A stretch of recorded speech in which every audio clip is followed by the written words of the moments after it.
This is Women in Music with Gfire Podcast, episode number 46 with DJ and producer, the Reverend Kathy Russell.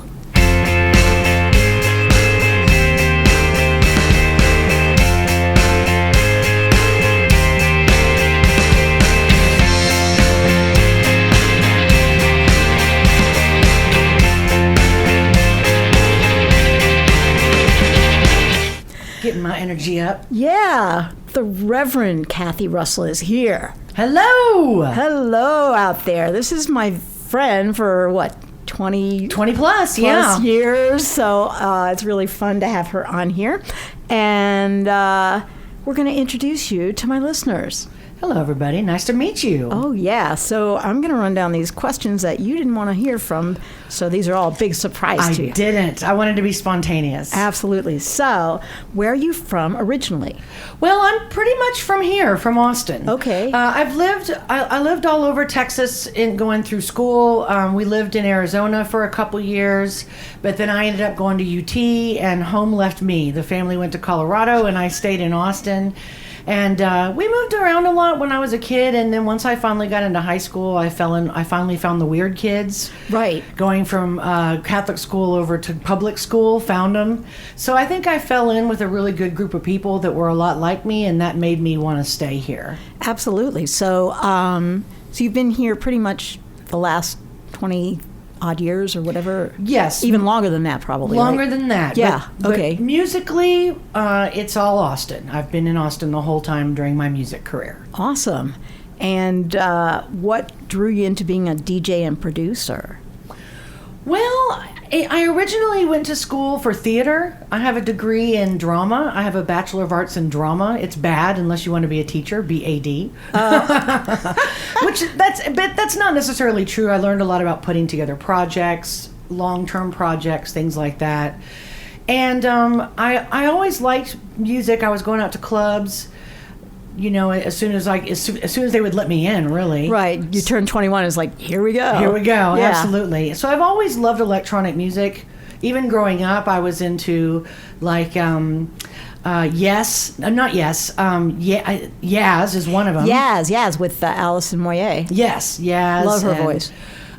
Even before then, just bands that had synthesizers in their music, I really liked it, but I didn't realize that was what I really liked.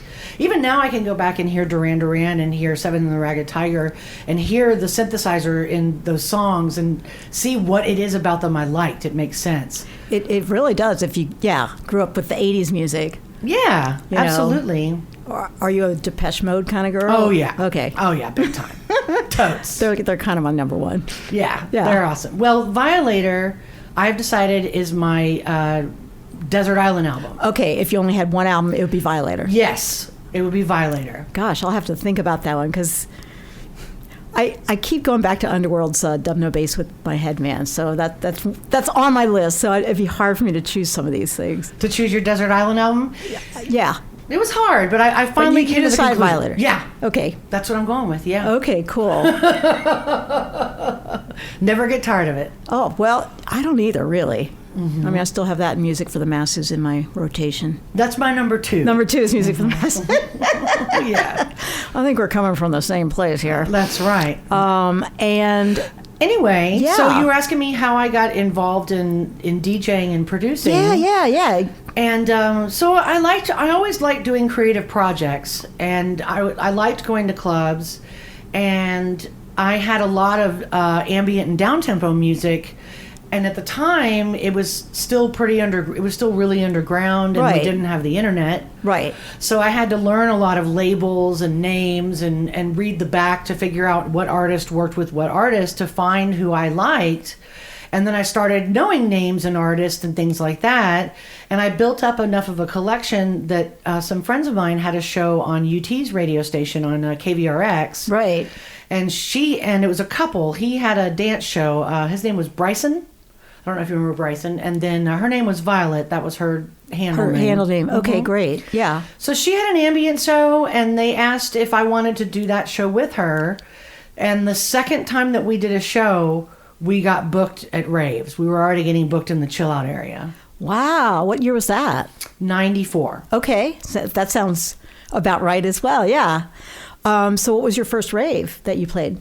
Do you remember? It was one of this guy Roland. He was a very shifty character. He did these raves called Felix raves. And Okay. It was Field-X. Yeah. Had Felix the cat on the cover with the when we used to wear. This was still when we were doing whistles and the cartoon gloves that all the ravers would wear. We were still doing that. So it was one of the Felix raves that this guy Roland did, but that's about all I remember. Okay. Was it at some warehouse or something, or was it at a location I would know about? It was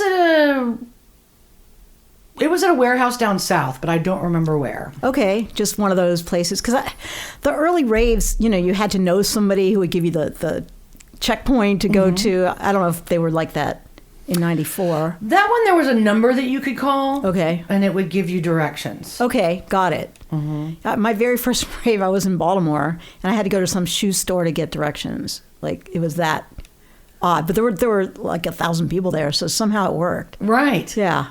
Before cell phones and before the internet, somehow we found it. Yes, exactly. Well, that's pretty cool. So you started DJing after you did this radio show just for a couple times. Yeah. You're like, okay, I guess I'm a DJ now. Yeah. Okay. I didn't know how to beat match. I was just doing fade in, fade out. So my talent at the time was storytelling, was taking you on the journey. Yeah. And starting and ending somewhere. And I think I've always stayed true to that in my DJ sets, is doing some sort of storytelling in the set. Like an arc. Yeah. Or two. Yeah, where I like to have a big beginning, and then it kind of breaks down in the middle, and then starts to build up again, and then we have a big ending. That's usually the story I like to tell. That sounds like a great story. And who were you spinning back then? Who was I playing? Yeah. A lot of Orb. I was very much into the Orb, and Irresistible Force. There, we actually had him on one of my events when we were streaming. We had to stream our events during COVID because nobody was having events. Right. So the first streaming one that we did, I was like, well, we can finally book him because we don't have to pay for a flight or anything. Where is he, in England? Or? Yeah, he's in England. Okay. I think at the time he was in Japan, so we had to work out that time change. Definitely. But yeah, we had him. So I have crossed that off the list, having Mixmaster Morris at our, he goes by Irresistible Force when he produces. Okay, but Mixmaster Morris Mixmaster Morris. He's English. Okay. That's the same guy. Same guy. Okay. Just different handles. That's right. Okay. Then I would play, there's a really awesome group called Frozen Ants. Actually, that's the album. The group is called Subsurfing. That was a lot that I would play, and then I would play a lot of Future Sound of London as well. Now I know them quite well. Yeah, and then when did you start like making tracks and stuff? That wasn't for a while. Wasn't for a while. I think I was intimidated at first, and I just had to get over myself and just get in there.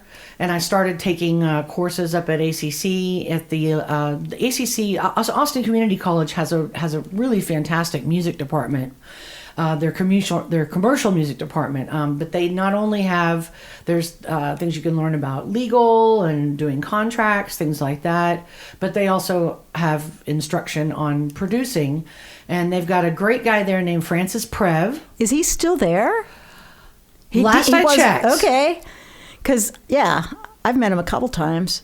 Yeah, just he being knows his around. stuff. Yeah, he does know his stuff. He had columns in Keyboard Magazine. And, yeah. So I studied with him. I did. I took some, and he was he was a little bit less cynical than he is now. But he's always been a little crusty around the edges. Always been very crusty, in my opinion. Yes. He was a little bit less when I first started taking courses with him. But, yeah, but I learned a lot from him, for sure. Right. I mean, even though he's got that exterior, he still has good information. Absolutely. Yeah. Wow, I haven't talked to him in a long time. Have you? No, I haven't. No, not at all. I remember being in South Austin at some large gathering at like Waros or something, and I think that's the last time I saw him. Nice. Yeah. All right, so you brought in a song called Kingdom, right? Yes.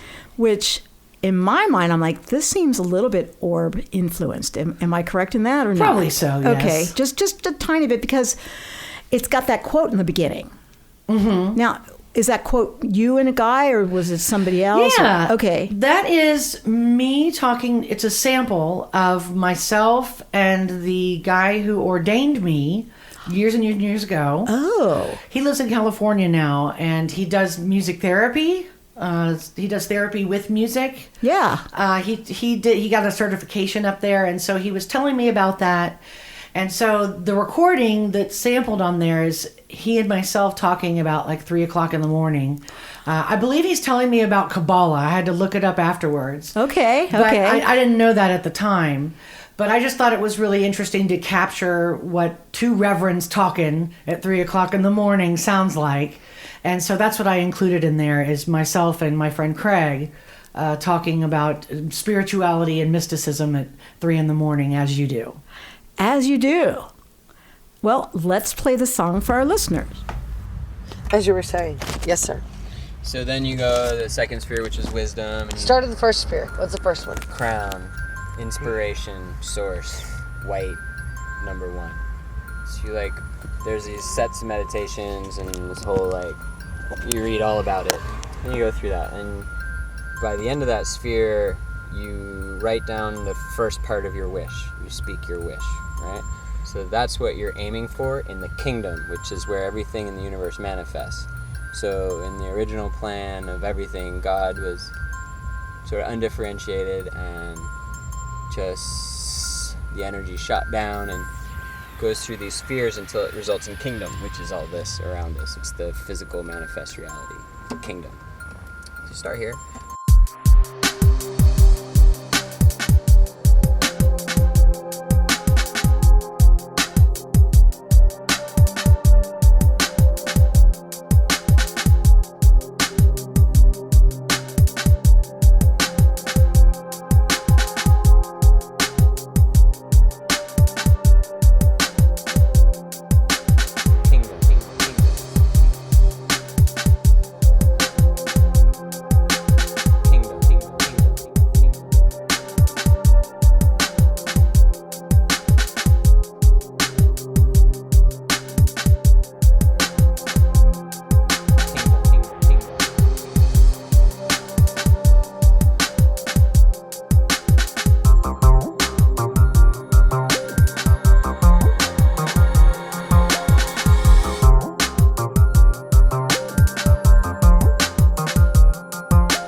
basically do gratitude for what you've received.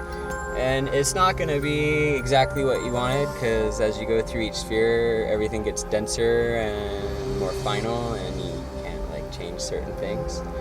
But of course, once you're done with the kingdom, once you get to kingdom, you can make a new wish to fix all of that, right?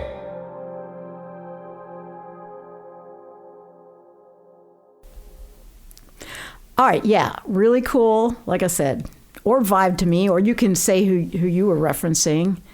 I think that's an accurate reference. Is that accurate? And I guess mainly because of Little Fluffy Clouds, where they had the quote going throughout the whole record.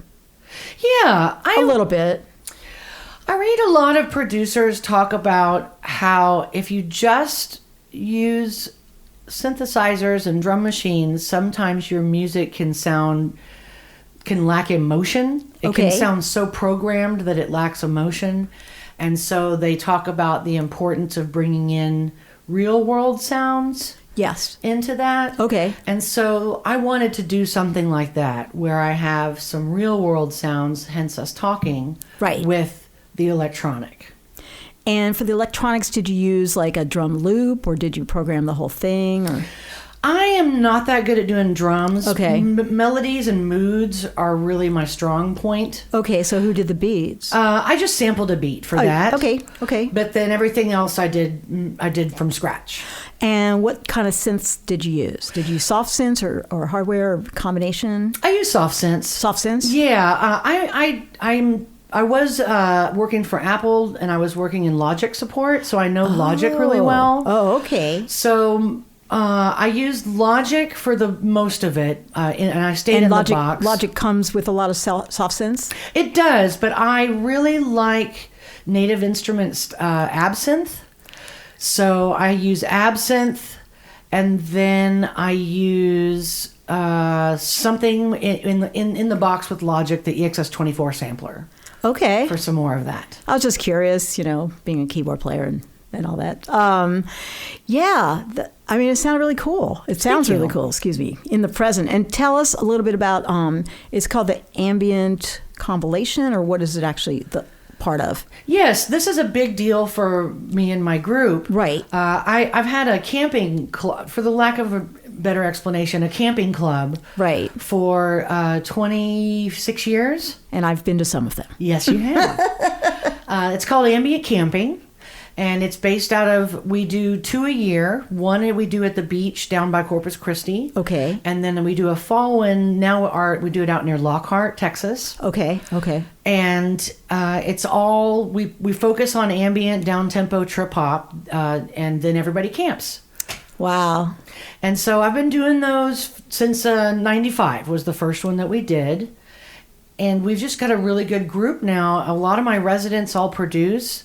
So we have formed a label. Okay, called? It's Ambient Camping. Ambient Camping. Ambient Camping is now a label as well. Right. And we have our new compilation out on ambientcamping.com. Right, okay. And so that song that I have is on that compilation, or we call it the Campilation. The Campilation. I love that. Thanks. Yeah. How many songs are on there? 14. 14. Do I know any of the other producers? Maybe, yeah. We have Dead PA is probably the most famous of the people that are on our compilation.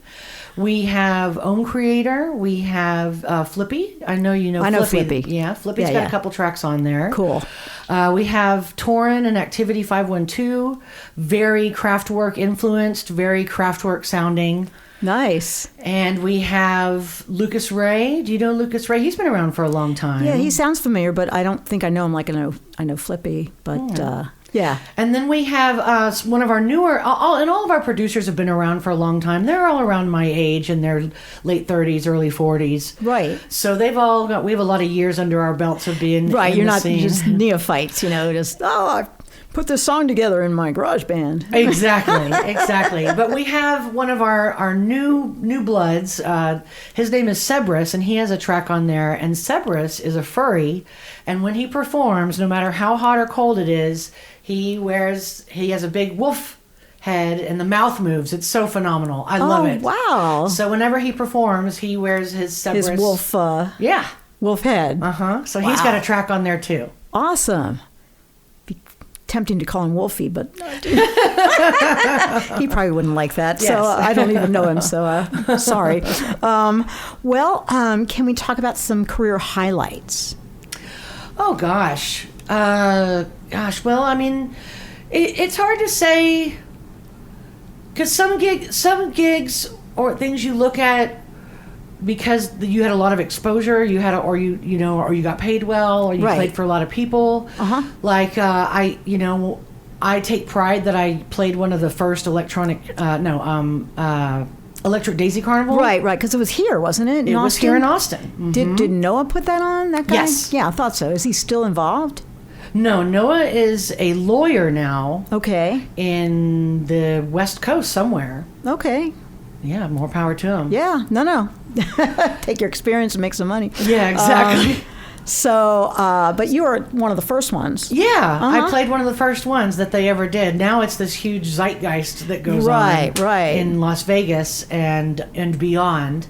But yeah, I can say that I played one of those first ones. Yeah. I played at the one and only Texas Electronica Festival. I think you I played believe too. I played at that as well. You Yeah. played that too. That was Keith Jones's event. Right. And he's talked about putting another one together, and I don't know what logistically didn't happen, but I mean, the location's still available. Well, because it was at Rec Plant, right? Yeah. Mm-hmm. Yeah. I totally remember that. Mm-hmm. Maybe not totally. But yeah. Well, cool. Some other stuff? Oh, gosh. I remember when you booked Aphrodite here. I was like so pleased at that. Yeah. Was that a good show for you, or? Yeah, that was a good show. But not like a highlight or anything. No, not really. Okay. Every time I've played a show with Aphrodite, he's been kind of standoffish. It hasn't. Oh. I haven't ever had. I've opened for him 7 or 8 times, and I've always had kind of a not so great impression. Got it. So no, that's not too much of a highlight. Not too much. Okay, great. Yeah, but that's still a great show, and he's a great artist. Right, but I understand the warmth or coldness from a person can affect how good that show is. Yeah, meeting your heroes is weird. Sometimes I said meeting your heroes is weird. Oh yeah, they say not to. Because you're going to be disappointed, I think that's true most of the time, but most people are nice. But yes, I think that's one of those don't meet your heroes kind of thing. Right. And it's better to. I've always said that your heroes are a projection of yourself at your best form. Right, and they can't often live up to that. Maybe. Yeah. Or I don't know. Maybe they don't want to. Yeah. I mean, I've definitely worked with some nice people and some not so nice. Sure. When you're in the business for this long. Yeah. Yeah. Well, so that's, but I mean, those definitely was highlights. I mean, don't get me wrong. I had him sign my Woman That Rolls record. So when I did ambient, I DJ'd ambient and downtempo for a few years. And then in 96 or 97, I went on a trip to London. And I was hoping to find a lot of ambient and downtempo, but that was when drum and bass was really coming into it. Yes. Because I remember that. Because the first time I heard it, I didn't get it. Yeah.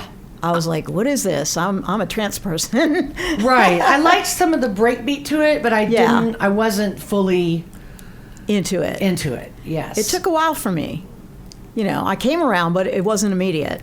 Yeah. Same for me. So who'd you see up in London in 97? Well, I saw Chemistry and Storm. Oh, well, that's pretty amazing. Yeah. Yeah, R.I.P. Chemistry. Right. So that was at Metalhead's Night at the Blue Note, and that was really cool. I can say that I went to Metalhead's Night at the Blue Note when it was going on, but right. I didn't see Goldie. I saw Pesce. Uh-huh. I remember that. Pesce played Shadowboxing. I forget who does. Oh, Nasty Habits does Shadowboxing. Okay, and that's like a drum and bass anthem. That I went there, and there was so much bass that the hair on my head was shaking, and the beer in my glass, the beer was shaking, and that was it. I was baptized into drum and bass, and just did nothing but drum and bass. Went to drum and bass stuff the whole time I was there, and then came back to Austin and started spinning drum and bass, and that's when I really got more into. More technical DJing, like beat matching, scratching, things like that. When I did drum and bass, I got much more into that workflow. Yeah, yeah. So I've got some big memories for my drum and bass stuff. Like we brought, I was with a crew called Substance. Right. I think before that it was Everyday Junglist. And we brought World of Drum and Bass. We partnered with Leroy, also known as SS. Right. And we did that during South by Southwest. What year? That was, what year is it now? 2022. So that would be like probably 6-7 years ago, maybe Okay. more than that. Oh, okay. And was it an official or unofficial event? Or? It was unofficial. Yeah, I did a lot of those. Yeah. I have a lot of really good memories from doing South by Southwest over the years. Yeah, you don't have to be an official event to get a crowd. No, absolutely, Really- yeah. Yeah. So, are you planning on doing that again now that COVID's kind of, it's not in the background, but I think people are starting to go to gigs more. Are you going to? Well, it's reboot really it, or- tough right now Yeah. because right now, at least my friends that are throwing shows here in Austin, proper, right now you've got property tax and just property in general, the cost has gone up. Yeah. Around Austin, period. So the problem that we're seeing is that a lot of venues they need more money now to book the venue because the venue has much more overhead now that property is worth much more in Austin. Got it. So it's really hard to find a venue, period, let alone one that's sympathetic to drum and bass. Right. Because even that, it's kind of an acquired taste, still. Yeah. I mean, again, when I got finally into it, I loved it, but it definitely was not like the mainstream. Yeah, at I'd any love to point. see it be more mainstream than it Absolutely. is, but it's an uphill climb in America. Yeah, and you go to England and everybody's like, yeah, I love this, I love that. There's all electronic music. Yes. You just hear it walking from shop to shop. Yes. So it's more ubiquitous. Excuse Yes. me. Yes, ubiquitous. Ubiquitous. You nailed it. Yes. Okay, in London. Whereas here, especially Austin, you've got this.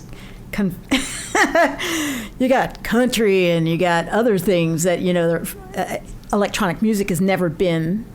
This hasn't been that much of a hotbed. Other than we've thrown some really cool stuff. We have. And I think you would agree with this, that you also have been very involved with South by Southwest over the years. Oh, yeah. I mean, I've seen you downtown at the conference hundreds of times. I've been there, yes. Yeah, and then you and I both used to really like, I don't know if you still go, but we both really like the Winter Music Conference in Yeah, I haven't Florida been in a as long well. time. Have you been lately? No, I haven't been in a long time, but I would still go. Yeah. I would still go. If I lived in the area, I would absolutely go. Oh, yeah, if you just lived in South Beach or something.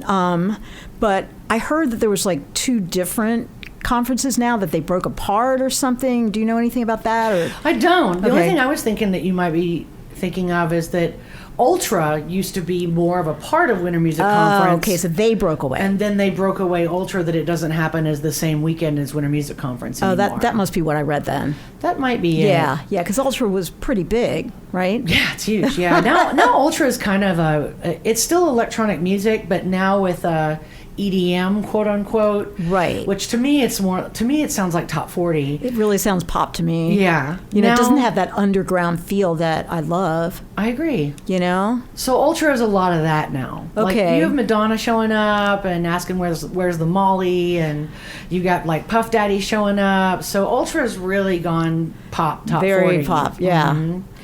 But the reason why I was bringing up South by Southwest and seeing you there is that in Austin and the electronic music scene, it's always been a little bit of a, I don't want to say struggle, but it's always been a little bit of a uphill climb because Austin is so well known for country and bluegrass and blues Uh-huh. and rockabilly. And we've always, pioneered and always kind of fought to get that recognition in Austin with our involvement with conferences like South by Southwest. Right, so that, we would have more visibility. Yeah, more representation. We were in that one big article back in 97 or Yeah. where all of our pictures were in the Chronicle, And, it was all women DJs and stuff. That was a high point for me. Yeah, for sure. That was really cool. I think that was Mark Savlov that did that article. Mark Savlov did, and Bruce Dye, R.I.P. Yes. took the pictures. Yes, that's right. I forgot that Bruce took the pictures. He did. Yeah, I totally remember that. And then we also had somebody that was involved in the conference. His name was James Neal. Oh, well, I'm still in touch with James. Yes, James still alive, still going. While we were talking to people that passed, James is still around. James is still around and happily married to his husband in Dallas. Good for him. Yeah. But he was a big factor in South by Southwest of getting that electronic music representation. Exactly, and we got to do some showcases thanks to James. Absolutely. Basically. Yep. Gave us, our platform. Absolutely. So yeah, I'll always be indebted to James for that. Me too. Yeah. So James Neal, what did he call his group? I'm trying to remember now. Gosh, I don't remember. Okay, yeah. But I think it was him that did one of the first DJ contests. Yeah, and I was a part of that. You were too, right? No, I wasn't. You didn't do it. I wasn't brave enough yet. I would do it now, but okay. Yeah. But yeah, this was years and years ago. That's one of the first and only DJ contests that I think I remember. I mean, they do have the what is it? Not DMX. What's the really big conference with all the scratchers? Ew. Starts with a D. Starts with a D. I feel like. DM something. It's not X. DMC. Yes. Okay. What? I don't They know. still have that. They still have that competition. That's a scratch. That's more of a scratching competition. Right, which you learned, and I never really learned, so I just call you up if I need somebody. There you go. Somebody to scratch for me. Yeah. So, yeah. For a little while, I was scratching for a group called Chick Hop. Ah, nice. That was in the early 2000s. Okay. And I did scratches kind Along of like with along with this. We had singers, we had a guitar player, and I did the scratching and stuff in the background. Nice. And I did some background vocals too. Wow. I don't think did I get to see that, or I can't remember now. No, that was right around the time that I had some people pass away. And I just kind of had to, I had people close to me pass away that I just had to kind of stop it, put everything down for a minute. And so unfortunately that kind of went by the wayside. So we did play a few shows, and then I had that stuff happen to me.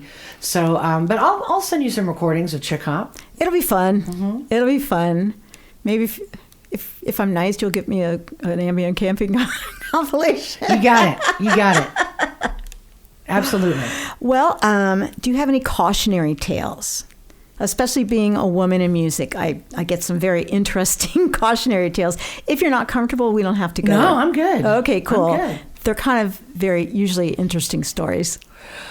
Yeah, I now, as a promoter or doing shows, if you pick up, I will never go up to the hotel room with an artist again. That's a good idea to not do that. Even if I'm just picking them up, I just wait in the lobby now. That's an excellent idea, because you just don't know. No. Did you have a bad incident? I've had two. Yeah, where I mean, I've had times where I went up and it was fine. You know, they kept it professional. Right. But there's still too much, even now, there's still too much of a groupie stigma to get past as a woman in the industry, that I feel like you want to send a strong message that you're not there for that. That's a really good point. So yeah, I've had a couple bad experiences where it was somebody I really looked up to, and I went up to the hotel room and they got handsy, and at the time I was young and I froze. I didn't know what to do. So now, so that was one of my Me Too moments, you know. Yeah, we all have something. Yeah, where I realize now, well, they say it's not our fault, but I realize now, looking back, things I could have done to maybe try to prevent that. So right, and staying down in the lobby is a good one. Yeah, you know, you get whatever you need to give me, and I'll be down here waiting. Exactly. Okay. Anything else? No, I think the thing that I'm struggling with now is working with people in the industry, because I've been doing this a long time. Yeah. I am more comfortable working with more. I'm not as intimidated with working with more high profile names in the industry. Absolutely. Nor should you be. Yeah. You know? But I think now that I've been around in the scene for a long time, and now that I've gotten older, I'm more comfortable with working with artists and names in the industry that maybe when I was younger I would have been intimidated and maybe not even worked with them at all because it would just seem too big of a deal. Right. But sometimes I'm still dealing with getting past that intimidation of this is somebody I really admire or somebody or somebody I've always wanted to work with. Because, like, for example, we had Mixmaster Morris. Yes. And I kind of had to yell at him because he kept messing with the stream. And I was having a kind of a conflicted moment because we kind of needed to yell at him and be like, dude, bro, don't touch anything. Just stop touching things. Right. But at the same time, it's like, but this is Mixmaster Morris. I can't just yell at him, you know? Wow. So that's what I'm struggling with these days is getting past my own kind of intimidation and I guess a little bit of starstruckness and working with more high-profile names because sometimes I have to yell at them. Right. And you can't be a fangirl and yell at the same time. No, you can't. It just doesn't work out. No. Who else have you been working with? Well, I've been working with. I've been doing my own podcast now. Right. I what is yours called? The one that's music related is called The Blend. Okay. And then I've got one that's like a talk show. That one is called Cyclops Wheelbarrow. And they're all involved with music? No, Cyclops Wheelbarrow is more just interviewing different Austin personalities. Oh. It's more of a storytelling. A lot of storytelling on it, and just also talking about myself and my life as well. Right. And I mean, it's intertwined. Right. And then The Blend is strictly drum and bass. Oh. So I've been talking with some pretty high profile names on that. We had my first episode I had on Jace. He's on Metalheads. Right. And then we're looking to get on. I think we're looking to get NC-17 on next. He's on a couple really high profile labels. And I've had to just kind of talk to them out of the blue because it was a companion piece for an Australian friend of mine. Right. He's got a podcast where they DJ on it, and then I do a companion interview, if that makes sense. Yeah. So I don't really know these people, and most of them are overseas. Right. So that's been a lot of getting past that of like, oh my gosh, this guy's on Metalheads, you know. But I really got to talk to you. Right. You know? You have to get down and interview. Yeah. Yeah. I fortunately, I used to write for Herb, RIP magazine, and I remember interviewing like Timo Moss and I think Sandra Collins, just people that were big at the time. Mm-hmm. But I was really focused. I guess I'm a journalist. This is what I do. Uh-huh. So you could probably do that. I'm a promoter. I'm a podcaster.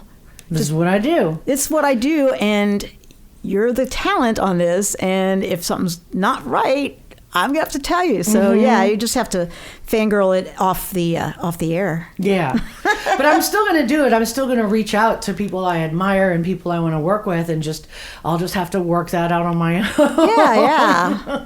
I don't know about you, but I've been in therapy for a long time, so it'd be something I would talk to about with my therapist. Oh, that's not a bad idea. Yeah. Just bring that up. Like, how do I unfangirl just so I can be professional? Right. Yeah. Well, let's see. All right, plugs.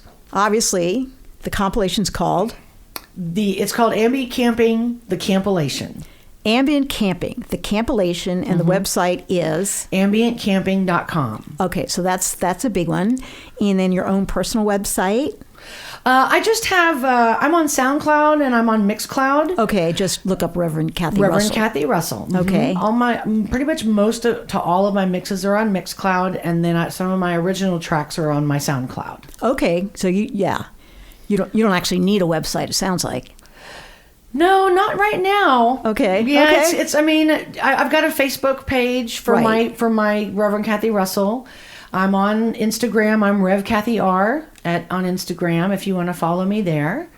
And really, camping.com is where we keep everything, and that's my Right. baby. So most of my stuff is just split through there. Right. And, why have two websites when one is sufficient? So It's working for now, yeah. I want to ask you, then, this is just a side thing, like with the Reverend aspect of you. What made you want to do that? Well, I've always, I grew up in Catholic school. Right. So spirituality, religion was part of my life growing up, but spirituality has always been a subject that's talked about in my world. And so I think I've always been a seeker, throughout going through school, but then then beyond, I like, now I consider myself more of a Buddhist than Catholic. Interesting. But I like some of the New Age stuff, the woo-woo stuff. I'm a New Age girl. Yeah. I've got little angels all over my house. But I believe in manifesting. Yeah. That you can manifest things into existence. That's a big. I think that's Ram Dass talks about that a little bit. Yeah. And so I've always felt very spiritual, especially with my music as well. And I think that music can be therapeutic, and I think with meditation as well, especially with the ambient and down-tempo stuff, Right. that you can really open some cool doors in your consciousness with meditation and with these sounds, especially now that we can sculpt any sound in the world, Yeah, we have, especially with soft synths, it's not like a synth that's going to cost us $20,000 anymore. It's amazing. Yeah. I can't, I would have, my music would have been so much different if all this software would have been around when I was in high school. Because when I was coming up, if you wanted to make electronic music, you had to have about $4,000 on you, and that was to buy used equipment. Right. Yeah. But anyway, going back to why I became a reverend. So I've always felt very spiritual and a big seeker. And so that meant a lot to me to be ordained. I don't have a church. I just, I do marry people. I know that. I've done probably 30 weddings at this point. I've kind of lost count, but That's pretty I've done cool. a lot of weddings. That's about as far as I take my reverendness in terms of by the book stuff that you normally do. Right. And other than that, it's mostly your spirituality. Yeah. And that's why you're like, I'm Reverend Kathy Russell on here. Yeah. Yeah. I feel like I do want to be an example to people, of how to be kind, how to be genuine, how to be positive, how to have a work ethic and a moral compass. And so that's always been important to me. And that's really great because, some of the stars of any type of music genre aren't that. True. So I think to consciously say, I'm going to be an example. I'm going to be of moral compass. I'm going to, practice kindness. That's important. It's a choice. It is a choice, and I'm really glad you've made that choice. Thanks. Well, I think this is a great note to end on. Is there anything we didn't talk about that you'd like to bring up? Well, we've got the compilation coming out, so check that out. Check out my podcast if once you've listened to all of Gfire's, of course. Of course. I am on anywhere you get podcasts. One is called The Blend, and the other is called Cyclops Wheelbarrow, and that's anywhere podcasts can be heard. And that's really best places to follow me right now and check out what I'm doing. Awesome, Kathy. Thanks so much for coming over. Thank you. Thanks for having me. It's great to see you. Likewise. Bye-bye.